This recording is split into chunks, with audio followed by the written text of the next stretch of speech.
Mga kababayan, huwag nyo nang hanapin ang mga pulis sa presinto sapagkat kami ay nasa inyo ng mga telepono.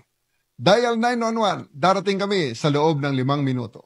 Lilingkod sa bawat Pilipino at magbibigay ng tamang impormasyon para sa tahimik at maayos na Pilipinas. Police News Network, alagad ng batas, tagapagtaguyod ng balitang pulis, sandigan ng mamamayan, patnubay ng katotohanan. Kampo Krame, maghahatid ng pinakahuling kaganapan at nagbabagang balita. Ito ang PNN Police News Network. At ngayon, ang inyong mga tagapagbalita. Magandang hapon, Bagong Pilipinas. Kami ang inyong alagad ng batas, tagataguyod ng Balitang Pulis, Patrolwoman Reyna Joyce Dalire mula sa Southern Police District. At syempre kasama pa rin po natin ngayong hapon ang ating guest co-host mula sa Philippine Navy na si Seaman First Class Victoria Alamil. Magandang hapon sa iyo, ma'am. Magandang hapon din po, ma'am. And maraming salamat po ulit sa Philippine National Police sa pagbibigay ng oportunidad na kami po ay inyong makasama. Kami po ay maghahatid sa inyo ng tamang balita, kwento ng pulis at serbisyo para sa mamamayan. At ito ang PNP News Online. Ang pangunahing balita ng Police News Network, alagad ng batas, tagataguyod ng Balitang Pulis.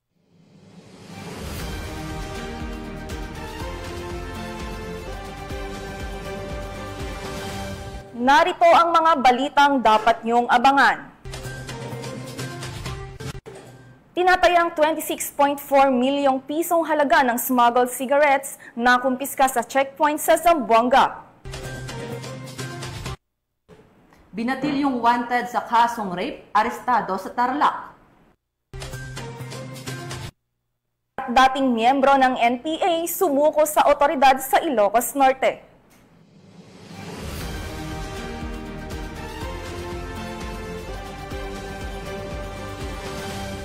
Narito ang mga balitang hatid ng ating PNN correspondents mula sa iba't ibang panig ng bansa.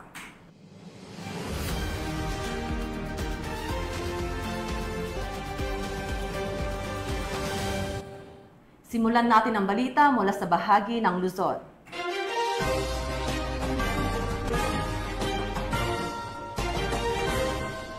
Walang lusot sa batas ang isang binatilyong kabilang sa talaan ng top most wanted persons sa kasong rape.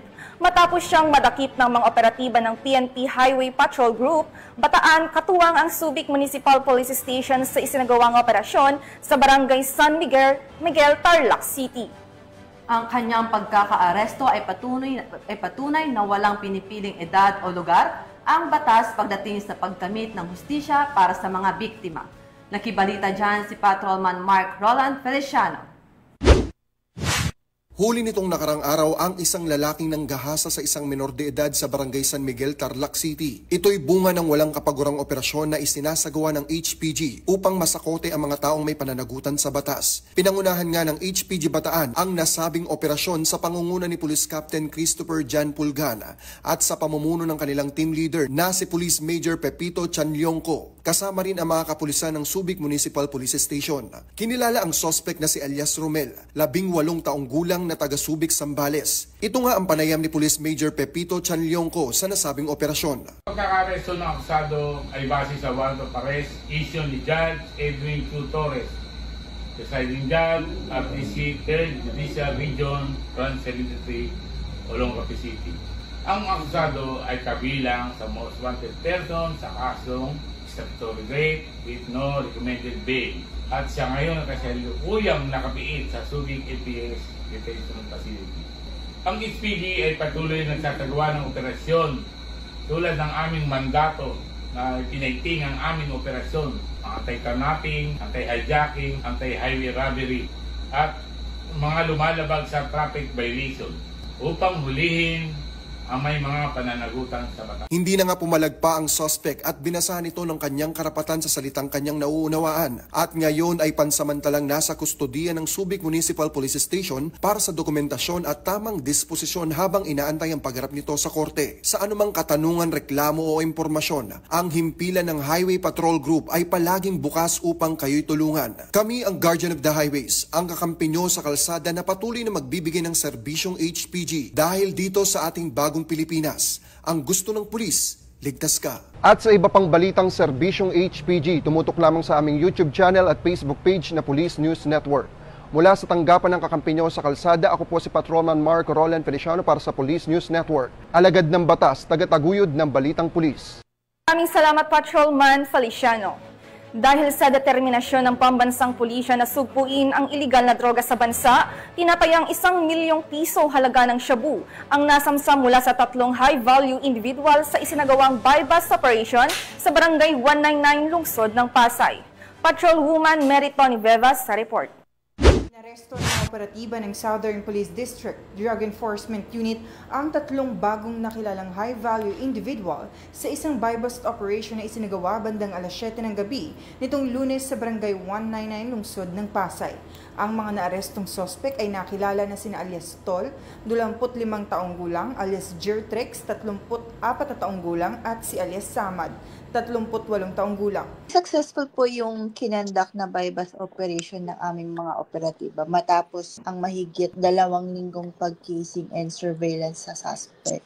Ang target po dito ay si alias Tol, isang high school graduate, 25 years old na taga-Pasay. Itong suspect na to ay konektado dun sa mga previous operations ng SPD. And base din po sa kinandak na validation, ito pong ating suspect ay may mga previous cases na rin po. Nakakapagtransaksyon ng mga operatiba ng DDEU sa koordinasyon ng District Intelligence Division, Pasay City SDEU at Substation 9 ng Pasay CPS at agad na inaresto ang mga sospek. Nakumpiska sa operasyon ang tinatayang 200 gramo ng hinihinalang shabu. Ang tinatayang halaga batay sa standard drug price ay umabot sa 1,360,000 pesos. Narecover din ng mga operatiba ang ginamit na buy-bust money sa transaksyon. Dinala na ang mga sospek sa tanggapan ng DDEU SPD para sa dokumentasyon at proseso. Inihanda na rin ang kaso laban sa kanila para sa paglabag sa Section 5 at 11 Article 2 ng RA 91650 ang Comprehensive Dangerous Drugs Act of 2002. Para po sa ating mga kababayan, kapag po may kahina-hinalang nakikita na gawain sa inyong lugar, ay agad po itong i-report sa ating mga kapulisan. Mula dito sa Southern Police District, ako ang inyong PNN correspondent, Patrolwoman Meritoni Veva, alagad ng batas, tagataguyod ng balitang pulis. Maraming salamat, Patrolwoman Veva. Matapos ang mahabang panahon ng pakikibaka, isang dating miyembro ng New People's Army ang formal na sumuko sa mga otoridad sa Ilocos Norte. Tanda ng kanyang pagtalikod sa karahasan at pagbabalik sa tahimik na pamumuhay. Nakatutok dyan si Police Master Sergeant Robert Abella Jr. Isang 64 years old na dating miyembro ng NPA, kilala sa alias na Kaisko, ang sumuko sa mga otoridad noong Hulyo 7, 2025 bilang bahagi ng Operasyon Oplan Alukoy. Ang pagsurrender ay sinagawa ng Dumalneg MPS kasama ang Bangiwan Offers Maneuver Company, PIU-INPPO at RID Pro 1. Ayon kay Police Captain Junjun R. Medina, hepe ng Dumalneg MPS, si Kaisko ay naging kasapi ng NPA noong 1984 at nagsanay sa Luzon. Nakipaglaban siya sa mga otoridad sa Ilocos Sur at Ilocos Norte, ngunit nagdesisyon ng sumuko noong 1993 dahil sa pagod at pagkawala ng tiwala sa layunin ng grupo. Ang kanyang pagsuko ay isang hakbang tungo sa bagong buhay at kapayapaan, pati na rin ang positibong pagbabago para sa hinaharap. Bilang bahagi ng tulong, nakatanggap siya ng groceries at 1,000 pesos mula sa gobyerno bilang simbolo ng pagtanggap mula sa komunidad. Ang hakbang na ito ay isang positibong mensahe ng kapayapaan at reintegrasyon patungo sa isang mas progresibo at makatarungang bagong Pilipinas. Mula dito sa Ilocos Region, ako po ang inyong PNN correspondent, Police Master Sergeant Robert Abella Jr., alagad ng batas, tagataguyod ng Balitang Pulis. Maraming salamat, Police Master Sergeant Abella Jr.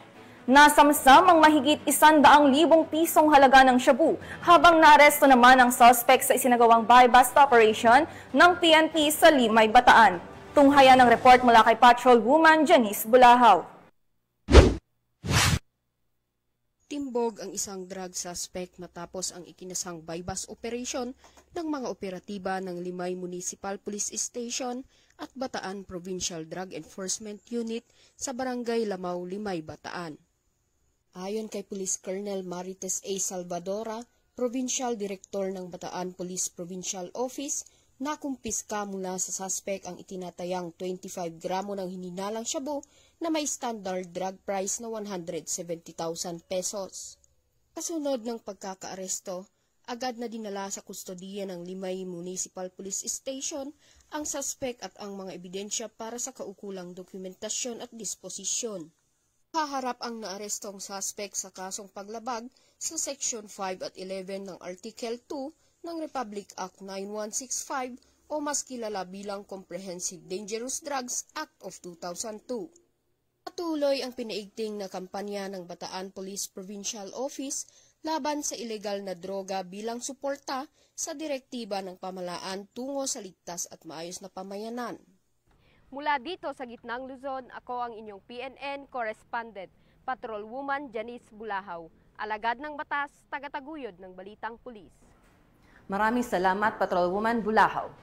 Patuloy na iniimbestigahan ng Quezon Municipal Police Station ang isang karumaldumal na insidente ng pananaga sa bayan ng Quezon, Palawan, kung saan isang babae ang tinaga umano ng sariling kapatid.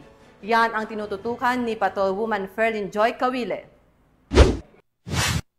Isang babae ang sugatan matapos pagtatagain ng sarili nitong kapatid sa Purok Lupang Pangako, Barangay Alfonso 8, Quezon, Palawan, nito lamang ika-8 ng Hulyo taong kasalukuyan. Kinilalang biktima na si alias Ay, 30 taong gulang, single at residente ng nasabing lugar. Sospek naman ang kanyang nakatatandang kapatid na si alias Jenny, residente ng Barangay Maasin, Quezon, Palawan. Batay sa inisyal na investigasyon ng Quezon Municipal Police Station, bago ang pananaga ay nagkaroon umano ng pagtatalo ang magkapatid habang nag-iinuman. Matapos maubos ang iniinom na alak, lumabas ang biktima upang gumamit ng palikuran. Sinundan ito ng sospek na armado ng itak at biglang inatake ang kapatid, dahilan upang magtamo ito ng sugat sa kaliwang tuhod. Dahil sa ingay ng insidente, nagising ang mga border sa lugar kaya't agad na awat ang kaguluhan. Tumakas ang sospek matapos ang pananaga habang mabilis namang isugod ang biktima sa Quezon Medical Hospital para lapatan ng lunas. Patuloy ang isinasagawang hot pursuit operation ng mga otoridad upang matunton at madikip ang sospek. Nagsasagawa rin ng follow-up investigation upang alamin ang ugat ng matinding pagtatalo ng magkapatid. Mula dito sa Calapan City, Oriental, Mindoro, ako ang iyong PNN correspondent, Patrolwoman Ferlyn Joy Cawile, alagad ng batas, tagataguyod ng Balitang Pulis. Maraming salamat, Patrolwoman Cawile. Isa na namang dating rebelde ang nagpakita ng sinserong hangaring makapagbagong buhay sa pamamagitan ng pagsuko ng kanyang sarili sa mga otoridad sa bayan ng Bulusan, Sorsogon. Ang report mula kay Police Corporal Doxy Chares Casasos. Sa miyembro ng Communist Terrorist Group sa pinagsanib puwersa ng Bulusan Municipal Police Station, 502nd Police Mobile Force Company, Sorsogon PPO, PIU Sorsogon PPO, at 22nd Infantry Battalion nitong Hulyo taong kasalukuyan. Ang sumukong suspect ay kinilalang isang lalaki, 43 anyos, may live-in partner, isang magsasaka at residente ng Barangay Salvacion, Bulusan, Sorsogon at miyembro ng Militiya ng Bayan sa ilalim ng KLG-1, SRC-3, BRPC at non-PSR listed. Sa kasalukuyan, ang suspect ay nasa kustodiya na ng Bulusan Municipal Police Station para sa tamang dokumentasyon at disposisyon. Patuloy na nanawagan ng PNP Bicol sa mga kababayan natin na lihis ng landas dahil sa maling ideolohiya na magbalik loob sa gobyerno at mamuhay ng mapayapa at maayos kasama ang kanilang mga pamilya. Mula dito sa Legazpi City, Albay, ako po ang inyong PNN correspondent, Police Corporal Doxy Charis Casasos, alagad ng batas, tagataguyod ng Balitang Pulis. Maraming salamat, Police Corporal Casasos. Sa layuning mas paigtingin ang seguridad at mapabilis ang pagresponde sa mga insidente ng krimen, inilunsad ng Police Regional Office 4A sa pamumuno ni Acting Regional Director, Police Brigadier General Jack WANKI ang mas pinaigting na Integrated Patrol Deployment Plan at 5-Minute Response Program. Yan ang balitang hatid ni Patrolwoman Melanie Mapa.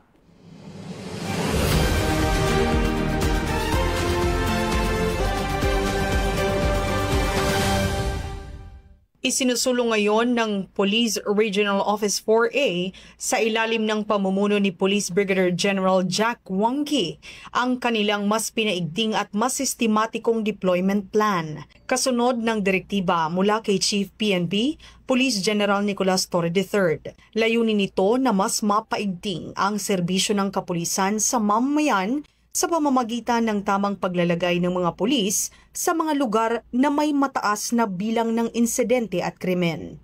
Sa isang panayam, inilahad ni Police Brigadier General Wangki ang kasalukuyang hakbang ng kanilang tanggapan. Ito ay ang pagpapaigting ng police visibility at yung serbisyo ng kapulisan sa taong bayan. Pinapatupad natin ito unang-una sa pag-enhance natin yung tinatawag natin na Integrated Patrol Deployment Plan. Itong Integrated Patrol Deployment Plan, dito natin tinitingnan kung saan natin dapat i-deploy ang ating mga tao, yung ating kapulisan. Dahil dito sa Integrated Deployment Patrol Plan, ito nga na pag-aralan natin saan yung maraming nangyayaring mga insidente, anong oras kalimitan ito ay nangyayari. Doon sa pag-aaral natin, diyan natin malalaman kung paano natin i-deploy yung mga tao natin. Maliban sa Enhanced Deployment Plan, ipinatutupad din sa rehiyon ang 5-Minute Response Program. Isa itong pulisiya na naglalayong mapabilis ang pagresponde ng mga pulis sa tawag ng saklolo mula sa publiko. Bahagi nito ang regular na simulation exercises upang masanay ang mga pulis na tumugon sa anumang insidente sa loob lamang ng 5 minuto. Nakikita natin kung saan natin sila pwedeng i-deploy yung strategic location, yung tinatawag natin na fixed visibility point nila. At pagka na-identify kasi yung mga fixed visibility point at yung mga patrol areas nila, diyan natin nasisiguro na mabilis silang responde dahil nandun na sila sa mga strategic area o location wherein pag may tumawag sa isang area, they can over the deployment within a minimum of 5 minutes. Pero palagi natin pinapalahan ang ating mga kapulisan na ito ay hindi po pabilisan. Dapat pag nagre-responde tayo ay kakibat na yan yung pag-iingat. Hindi yung pag may tumawag ng responde, ay kagad-agad tayong nandoon sa area. We should also have to determine kung yung pag-responde natin ay parang nalalagay tayo sa alanganin. Kaya ang palaging utos natin sa kanila is to respond with caution. Gayunpaman, nilinaw ng general na hindi lamang sa bilis na katuon ang kanilang mga tauhan. Palagi natin pinapalahan ang ating mga kapulisan na ito ay hindi po pabilisan. Dapat pag nagre-responde tayo ay kakibat na yan yung pag-iingat. Ito po ang inyong lingkod, si Police Brigadier Jack Wangki, ang Regional Director ng Police Region 4A. Ang gusto natin dito sa Police Pro 4A, ang ating kapulisan, we should always strive for excellence dahil dito sa Pro 4A, we are for excellence. Dahil sa bagong Pilipinas, ang gusto ng pulis, ligtas ka. Sa tulong ng datos, disiplina at dedikasyon ng hanay ng pulisya sa rehiyon, umaasa ang pamunuan ng Police Regional Office 4A na mas mapapalakas pa ang tiwala ng publiko sa kanilang serbisyo.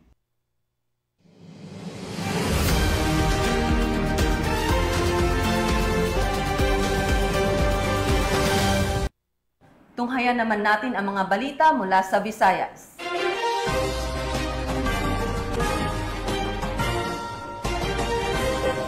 Sa isang matagumpay na operasyon ng pulisya kontra iligal na droga, nasabat ng mga tauhan ng Bacolod City PNP ang tinatayang 1.3 milyong pisong halaga ng hinihinalang shabu at naaresto naman ang isang high-value individual kasama ang 4 na iba pa. Nabawi rin sa operasyon ng drug paraphernalia at marked money na magsisilbing ebidensyang pampalakas sa mga kasong isasampa. Tunghayan ang report ni Patrolwoman Andrea Dominic de Palubos.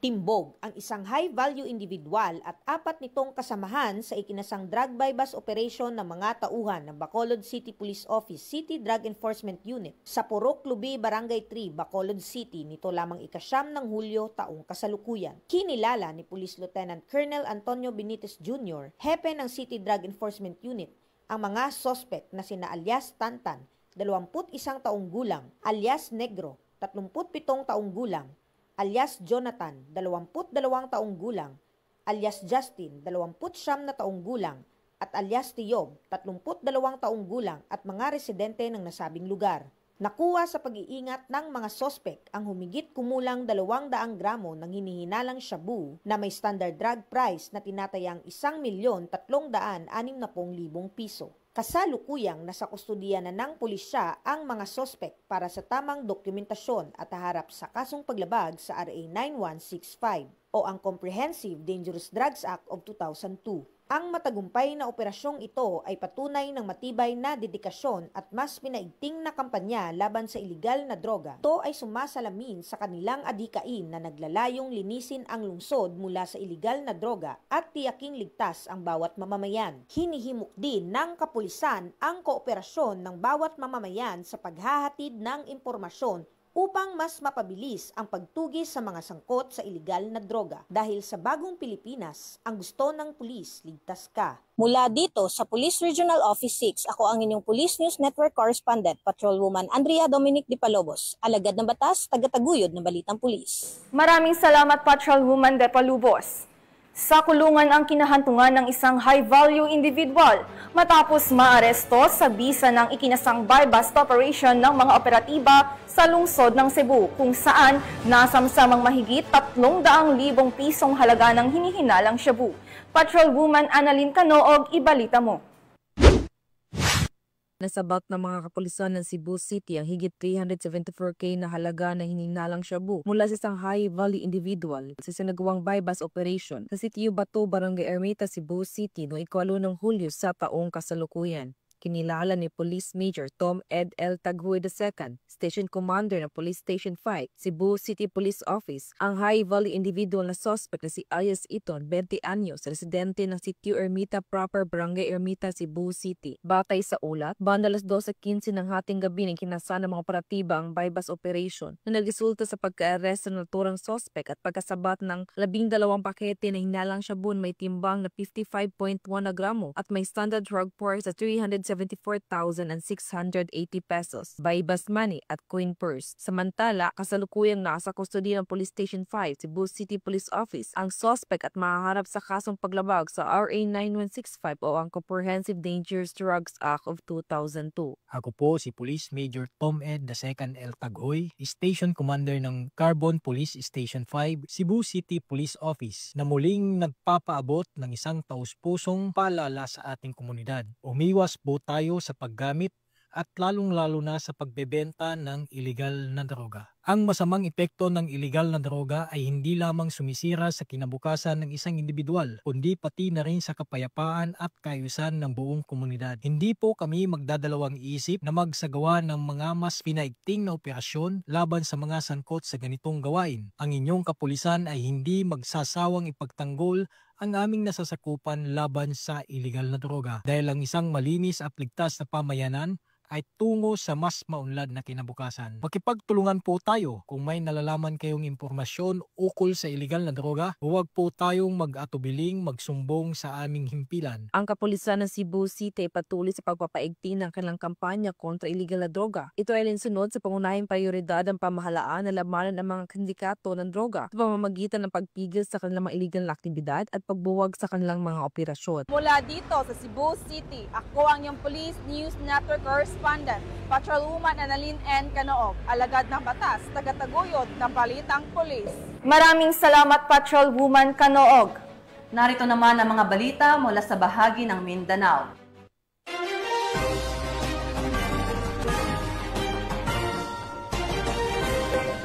Isang karaniwang checkpoint operation ang nauwi sa ekstraordinaryong huli ng makumpiska ng pulisya ang aabot sa 26.4 milyong pisong halaga ng smuggled cigarettes sa Zamboanga City. Sa unang tingin, tila ordinaryong closed van lamang ang dumaan sa checkpoint ng mga otoridad. Ngunit sa loob nito, tumambad ang kahong-kahong sigarilyo ng iba't ibang tatak na pinaniniwala ang pinuslit sa bansa. Patrolwoman Joyce Franco sa report. Tagumpay laban sa smuggling ang naitala ng Police Regional Office 9 matapos masabat ang tinatayang 26.4 milyong halaga ng smuggled na sigarilyo sa isinagawang checkpoint operation. Pinagtulungan ng mga tauhan ng 2nd Zamboanga City Mobile Force Company, Zamboanga City Police Station 11, Zamboanga City Maritime Police Station, 1st Special Operation Unit Maritime Group at Marine Battalion Landing Team 1 ang pagsita sa isang puting close van sa kahabaan ng Artilim Boulevard, Barangay Baliwasan. Tumambad sa loob ng sasakyan ang mga kahon ng iba't ibang klase ng sigarilyong pinaniniwala ang ipinuslit sa bansa. Naaresto rin sa operasyon ang dalawang lalaki, isang 33 anyos na residente ng Barangay Tumaga at isang 37 anyos mula sa Barangay San Jose, Kawakawa, kapwa taga Zamboanga City. Batay sa isinagawang inventaryo, ang mga nasabat na sigarilyo ay binubuo ng sumusunod: 139 master cases at 4 na rims ng Canon, 123 master cases at 46 rims ng Bravo, 3 master cases ng Bosque, 24 master at 48 rims ng Modern, 17 master cases at 49 rims ng Walton, 35 master cases ng Delta, 20 master cases ng Casablanca, 20 master cases ng New Mega, 4 na master cases ng Marco at isang master cases ng Walter na pula. Tinatayang nasa 26,415,300 ang kabuang market value ng mga nakumpiskang kontrabando. Ang mga naarestong sospek at ang sasakyan ay agad na itinurnover sa Zamboanga City Police Station 11 para sa karampatang investigasyon at pagsasampa ng kaukulang kaso. Samantalang ang mga nakumpiskang sigarilyo ay itinurnover sa Bureau of Customs para sa tamang dokumentasyon at disposisyon. Ayon kay Police Brigadier General Roel C. Rodulfo, Regional Director ng Pro9, ang tagumpay na ito ay malinaw na mensahe sa mga sangkot sa smuggling. Alerto ang ating mga tauhan, aktibo ang ating mga checkpoint at determinado tayong pigilan ang mga iligal na aktibidad. Tiniyak ng Pro9 ang kanilang patuloy na pagpatupad sa mandato na protektahan ang Zamboanga Peninsula laban sa mga iligal na kalakalan sa pamamagitan ng mas pinaigting na pagpatrolya at koordinasyon sa iba't ibang ahensya ng pamahalaan. Mula dito sa Zamboanga Peninsula, nagbabalita ako ang inyong PNN correspondent, Patrolwoman Joyce Franco, alagad ng batas, tagataguyod ng balitang pulis. Maraming salamat, Patrolwoman Franco. Bilang bahagi ng malawakang hakbang ng kapulisan upang linisin ang mga komunidad mula sa banta ng droga, naaresto ang isang drug suspect sa joint buy-bust operation ng PNP at Philippine Drug Enforcement Agency sa Panova City. Patrolwoman Mariel Maydong Kilab sa balita. Arestado ang isang lalaki sa ikinasang joint buy-bust operation ng Panabo City Police Station, katuwang ang 2nd Davao del Norte Provincial Mobile Force Company at Philippine Drug Enforcement Agency sa Barangay New Visayas, Panabo City noong ika-9 ng Hulyo taong kasalukuyan. Kinilala ni Police Major Dexter R. Cuevas, officer in charge ng Panabo City Police Station, ang suspect na si Elias Dong, 30 anyos, isang street-level individual at residente ng Barangay Maduaw, Panabo City. Nakumpiska mula sa suspect ang isang maliit na pakete ng hinihinalang shabu na may tinatayang standard drug price na 6,000 pesos, kasama ang ilang drug paraphernalia. Sa kasalukuyan, nasa kustodiya na ng nasabing istasyon ang suspect at mahaharap sa kasong paglabag sa Republic Act 9165 o Comprehensive Dangerous Drugs Act of 2002. Patuloy namang pinaigting ng Police Regional Office 11 ang kampanya laban sa kriminalidad at iligal na droga bilang suporta sa adikain ng bagong Pilipinas na mapanatili ang kapayapaan at kaayusan tungo sa mas maunlad na bansa. Mula dito sa Rion 11, ako ang inyong PNN correspondent, Patrolwoman Mariel Maydong Kilab, alagad ng batas, tagataguyod ng balitang pulis. Maraming salamat, Patrolwoman Don Kilab. At para sa huling balita, Hindi nakalusot sa matinding pagbabantay ng kapulisan ang 3 lalaki matapos silang maharang sa isang checkpoint operation sa Wao, Lanao del Sur. Alamin ang detalye ng report mula kay Patrolwoman Marie Chris Algabre. 3 lalaki ang naaresto sa isang checkpoint operation na isinagawa sa National Highway Purok 1, Barangay Katutungan, Wao, Lanao del Sur. Nito lamang ika-7 ng Hulyo taong kasalukuyan. Kinilala ng mga otoridad ang mga naaresto na sina alias Region, 30 anyos, alias Benje, 30 anyos at alias Baser, 47 anyos. Nasabat sa checkpoint ang isang Mitsubishi Canter truck sa isinagawang inspeksyon. Namataan ang isa sa mga pasahero na may hawak na mahahabang baril at nakasuot ng bandolier ngunit hindi nakapagpakita ng kaukulang dokumento. Nakumpiska mula sa mga naarestong sospek ang isang M14 rifle, mga magazine at live ammunition ng 7.62 mm at caliber 45, bandolier. Hinihinalang shabu na tinatayang 2 gramong may halagang 13,600 pesos, drug paraphernalias, cellphones at sling bags. Ang lahat ng nakumpiskang ebidensya ay itinurn over sa WAO MPS para sa kaukulang dokumentasyon at inihahanda na ang mga kasong paglabag sa RA 10591 o Comprehensive Firearms and Ammunition Regulations Act at RA 9165 o Comprehensive Dangerous Drugs Act of 2002. Ang matagumpay na operasyong ito ay patunay na mas pinaigting ng kampanya ng kapulisan laban sa iligal na droga at baril tungo sa mapayapa at ligtas na komunidad sa Lanao del Sur. Mula rito sa rehiyon ng Bangsamoro, ako ang inyong Police News Network Correspondent, Patrolwoman Marie Chris Algabre, alagad ng batas, taga-taguyod ng balitang pulis. Maraming salamat, Patrolwoman Algabre. At yan ang mga balitang nakalap ng ating PNN correspondents mula Luzon, Visayas at Mindanao. Muli, ang aming taos-pusong pasasalamat sa masusugid na manonood ng Police News Network at syempre sa ating guest co-host ngayon na si Seaman First Class Victoria Alamil na mula po sa Philippine Navy. Baka po may gusto po kayong batiin o pasalamatan, ma'am.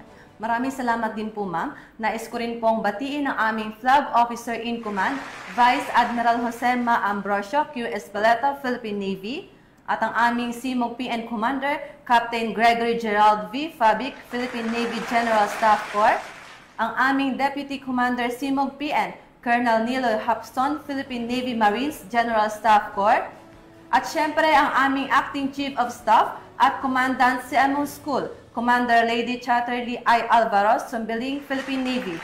At sa lahat po ng estudyante ng Journalist Advanced Specialization Course Class 03-25. Maraming salamat po, ma'am. Nais ko din pong batiin ang aming Acting District Director na si Police Brigadier General Randy Arceo at lahat ng pamunuan ng command group at mga kapulisan ng Southern Police District, lalong-lalo na po sa mga city police stations at lalong-lalo na rin po ang aming Public Information Office sa pangunguna ni Police Lieutenant Margaret T. Panaga. Sa ngalan po ng pamunuan ng Philippine National Police, sa pamumuno ni Chief PNP, Police General Nicolas Torre III at sa pamumuno ni President Ferdinand Bongbong Marcos Jr., kami ay maglilingkod sa bawat Pilipino at magbibigay ng tama at balanseng balita. At kami po ay muling nagpapaalala na huwag nyo nang hanapin ang mga pulis sa mga presinto sapagkat kami ay nasa inyo ng mga telepono. Dial 911, darating kami sa loob ng 5 minuto. Dahil sa bagong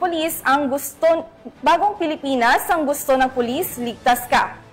Mula rito sa tanggapan ng tagapag-ugnay ng Pambansang Pulisya, kami ang inyong alagad ng batas, tagataguyod ng Balitang Pulis, Patrolwoman Reyna Joyce Dalire mula sa Southern Police District.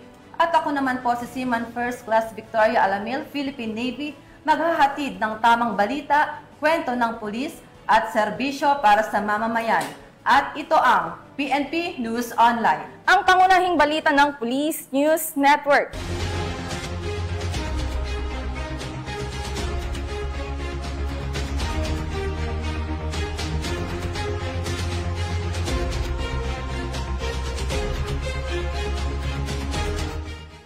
Police News Network, alagad ng batas, tagapagtaguyod ng balitang pulis.